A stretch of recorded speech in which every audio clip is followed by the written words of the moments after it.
Bismillahirrahmanirrahim. Assalamualaikum warahmatullahi wabarakatuh. Hari ini kita jumpa lagi di hukum pidana, tapi dengan tema yang berbeda, yaitu penyertaan. Kali ini saya akan jelaskan penyertaan di bagian pertama ini. Nanti di pertemuan selanjutnya saya akan lanjutkan terkait penyertaan. Ya, lebih kepada nanti bahasan pembantuan.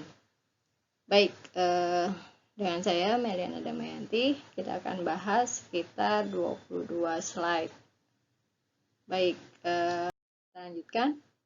Ada 3 poin yang ingin saya jelaskan di pertemuan kali ini, yaitu pengertian, jenis penyertaan, dan nanti ada sedikit study case, ya, case study. Kemudian untuk pengertian penyertaan itu adalah sebuah tindakan pidana dilakukan oleh lebih dari satu orang. Jadi tindak pidananya satu, tetapi orangnya bisa lebih dari satu. Nah, tiap peserta atau tiap pelaku memiliki peran atau sumbangsih terjadinya sebuah tindak pidana. Tanggung jawab akan diberi sesuai porsi kejahatan yang dilakukan. Jadi, kalau kita balik lagi ke definisi tadi, gitu ya, paling tidak ada 3 kemungkinan yang bisa terjadi dalam sebuah tindak pidana. Yang pertama, tindak pidana itu dilakukan bersama-sama nih, orangnya lebih dari satu dan mereka melakukan bersama-sama kejahatan tersebut. Yang kedua, seseorang memiliki kehendak, rencana kejahatan, kemudian dia meminta orang lain menyelesaikan tugas tersebut. Nah, ini biasanya kita sebut sebagai aktor intelektual gitu. Orang yang ada di belakang layar atau person behind the screen gitu ya. Kemudian yang ketiga adalah seseorang melaksanakan sebuah tindakan yang dibantu oleh orang lain. Jadi ada 3. Nah, mungkin ilustrasi yang saya berikan itu gambar penjamret dompet ya, atau tas seorang perempuan yang sedang mengendarai, itu cukup bisa mewakili jika kita membahas tentang penyertaan. Jadi pelakunya ini lebih dari satu orang ya. Nah, penyertaan menurut sifatnya itu ada yang penyertaan berdiri sendiri, di mana perbuatan yang dilakukan pertanggungjawabnya dinilai dan dihargai sendiri-sendiri atas perbuatan yang dilakukan. Jadi nanti dilihat misalnya A itu punya kontribusi seperti apa, maka dilihat satu persatu tindakan pidana yang dilakukannya.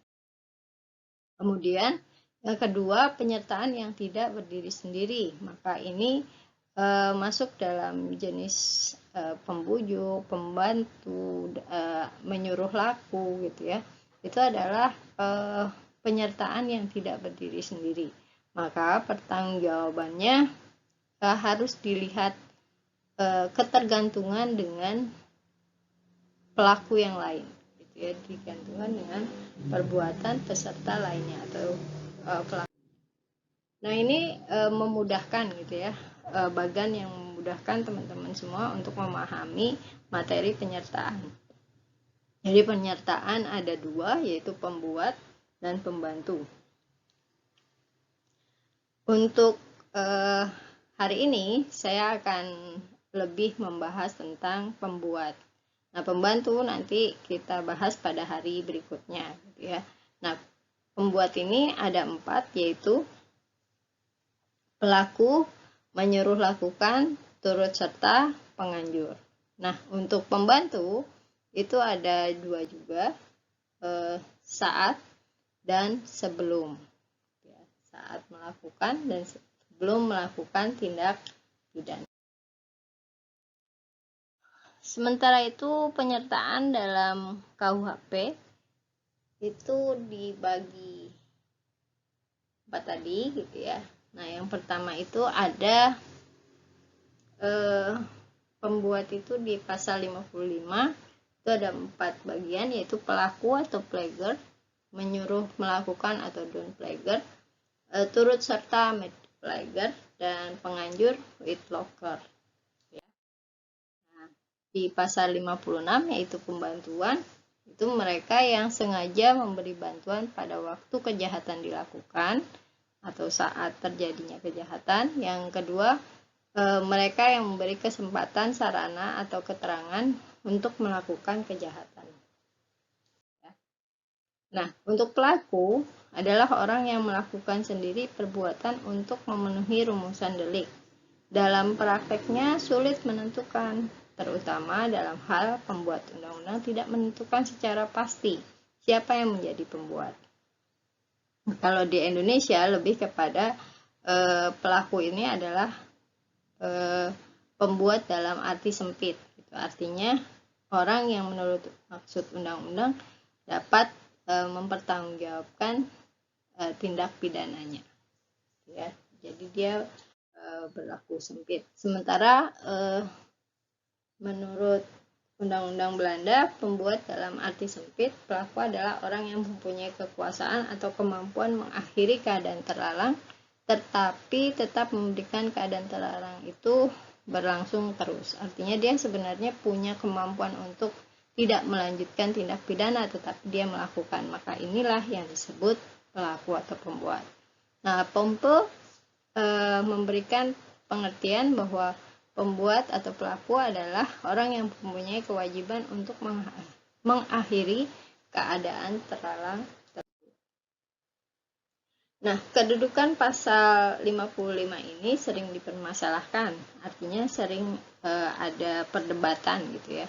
Ada pendapat ahli pidana yang berpendapat bahwa janggal gitu ya, aneh kalau misalnya pasal 55 itu ditempatkan di bab ini gitu ya, karena pasal 55 berada di bawah bab 5 yang dengan judul penyertaan dalam melakukan tindak pidana, sedangkan pada penyertaan melibatkan beberapa orang. Jadi tidak ada penyertaan apabila mereka melakukan dalam arti tunggal gitu ya, dilakukan sendiri gitu. Menurut tadi pembuat pembuat undang-undang yang mengartikan bahwa pelakunya melakukan sendiri, tunggal ya.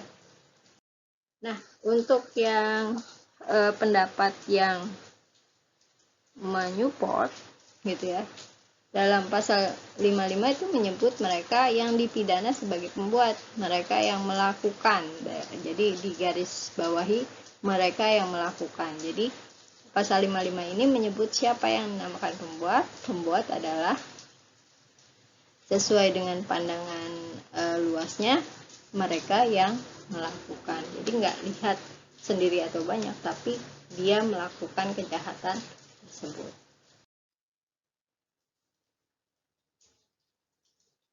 Nah, untuk menyuruh lakukan, ini poin yang kedua ya, melakukan perbuatan dengan perantara orang lain. Perantara itu digunakan sebagai alat, gitu ya. Dan pembuat material tidak bisa dipertanggungjawabkan karena dia sebagai alat saja.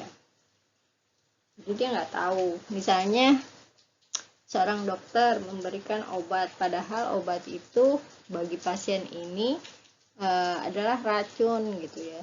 Nah, suster itu ya melakukan apa yang dia diperintahkan oleh dokter gitu ya, dikasihlah obat ini kepada pasien B, ternyata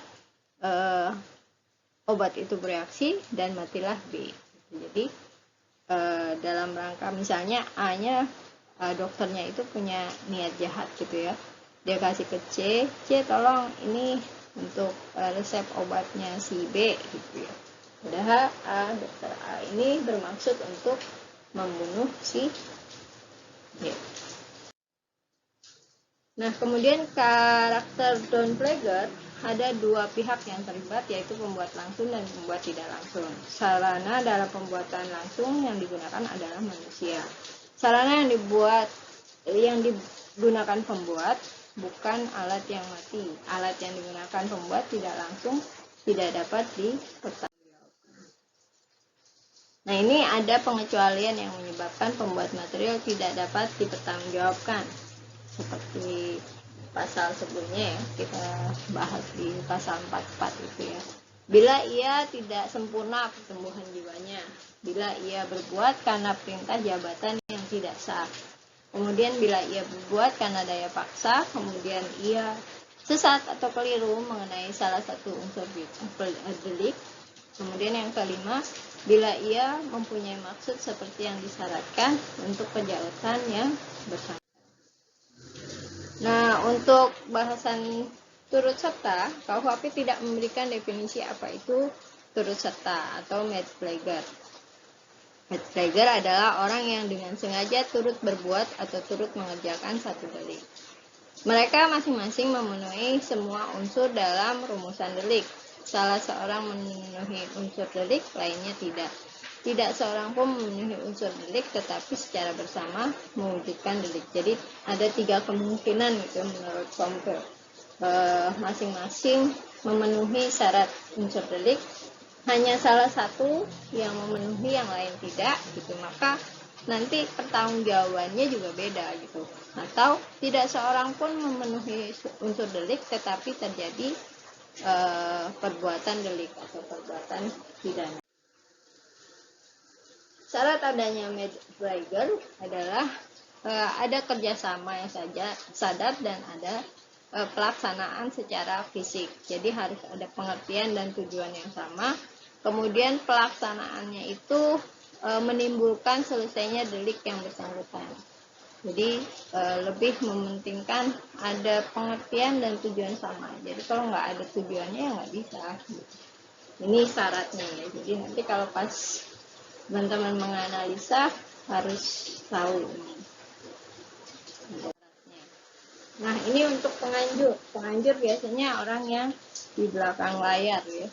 Adalah orang yang menggerakkan orang lain untuk melakukan tindak pidana dengan menggunakan sarana yang ditentukan dalam pasal 55 ayat 1 butir kedua. Memberitahu atau menjanjikan sesuatu dengan menyalahgunakan kekuasaan atau martabat dengan kekerasan, ancaman atau penyesatan, atau dengan memberi kesempatan, sarana atau keterangan. Hampir sama dengan John Plager. Syarat penganjur itu ada kesengajaan menggerakkan orang lain, menggerakkan dengan sarana, dengan limitatif tadi yang disebutkan ya, ada kepaksaan gitu ya, karena memaksa dan sebagainya. Kemudian putusan kehendak membuat material ditimbulkan karena upaya tersebut. Pembuat material melakukan atau mencoba melakukan tindak pidana yang dianjurkan. Pembuat material dapat dipertanggungjawabkan. Penganjur yang gagal dapat dipidana berdasarkan pasal 163 KUHP. Ini bagian yang saya buat untuk memudahkan teman-teman. Jadi kalau penganjuran berhasil, maka akan menurut pasal 55 sebagai pelaku dader gitu ya. Nah, penganjur dan pembuat material ini dapat dipidana. Jadi berhasil nih, misalnya si A menghasut B gitu ya untuk membunuh C dengan rancangan sesuai yang A minta gitu. Maka terjadilah pembunuhan misalnya. Maka ini penganjur berhasil. Maka penganjur maupun pembuat material itu dapat dipidana ya. Kemudian bagaimana penganjur kalau tidak berhasil gitu, maksudnya deliknya nggak berhasil gitu, tapi perintahnya udah sampai nih, maka menurut pasal 163 bis KUHP, di dalam KUHP dinyatakan bahwa tindak pidana kalau itu ancaman pidananya lebih dari 6 tahun, maka dipidana 6 tahun. Kalau kurang dari 6 tahun, maka dipidana maksimal dari hal tersebut. Maksimalnya 6 tahun ya 6 tahun. Kalau ini kurang dari 6 tahun berarti ya 5 tahun. Nah, perbedaan penganjur dengan menyuruh laku, outlawing dengan outlawer dengan Dunpleger, itu penganjur lebih kepada menggerakkan sarana limitatifnya. Jadi memaksa gitu ya, ada paksaan dan sebagainya. Kemudian pembuat material bisa dipertanggungjawabkan, bukan merupakan manus mitra. Menyuruh lakukan itu sarana menggerakkannya tidak ditentukan. Pembuat material tidak bisa dipertanggungjawabkan. Pelakunya yang menjadi perantaranya itu nggak bisa dipidana. Begitu kira-kira penjelasan terkait materi ini. Ada yang belum jelas, saya persilahkan untuk menuliskan dalam forum agar bisa kita diskusikan. Demikian dari saya akhiri. Wassalamualaikum warahmatullahi wabarakatuh.